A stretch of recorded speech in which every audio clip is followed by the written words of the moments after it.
I'm Dan Houseman. I'm the Learning and Organisational Development Manager at Ribby Hall Village. For me, it is that personal touch. It's the relationship that is developed with the company that are hiring. You know, it's a competitive marketplace, and obviously talent has become ever more under the spotlight over recent years. And you know, within the sort of HR people sphere, that's quite integral to what we do as a business, because that's going to have a ripple effect to every other department. So it's how that relationship has been developed and evolved, but also, excuse me, the listening, you know, really understanding what it is we're looking for. You know, I've always found CVs can be sort of limiting. Obviously, you know, they can be a useful tool, but I think only as part of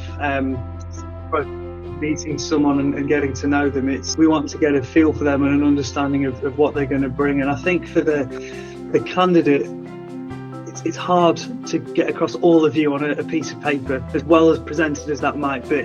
So although that'll give some useful information, it's then we get to find out a little bit more about them. They reveal more of their personality. It's a great opportunity, I think, to I suppose sell yourself to that hiring business.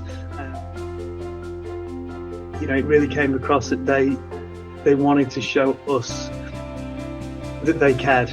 That it was that personal touch, that it was, we're big on the whole kind of family culture and family values and having integrity in what we do and so on, and that really came across. That it wasn't, you know, we're going to try and get as many candidates offered to you so you can go through that process. It was, we'll do the sort of hard work, we'll get those conversations, again, using some of that creativity with the 3D CVs. You know, we'll send through the ones that we feel are really going to fit and work for you.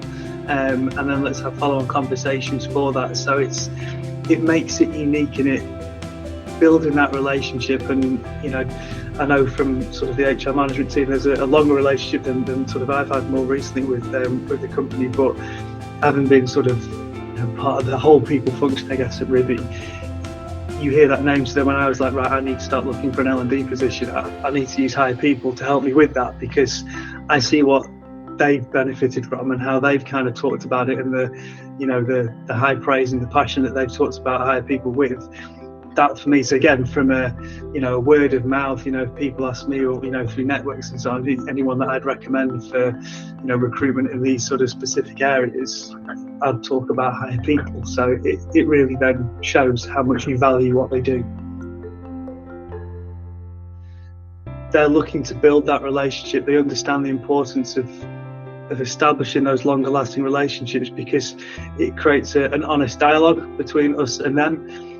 You know, the fact that, as I say, Martin has come out with some of the team previously, gets to know the business, gets a feel for it, understands kind of where our values are, what we look for in people, what's important to us. And again, it helps develop that relationship. And I've said it already, but it helps develop the trust. And I think, again, given that there is such focus and such competitiveness out there, to work with an agency and a company, and also working then with people, like you say, it then moves away from just that transactional thing, we're going to pay you X to recruit these roles and so on.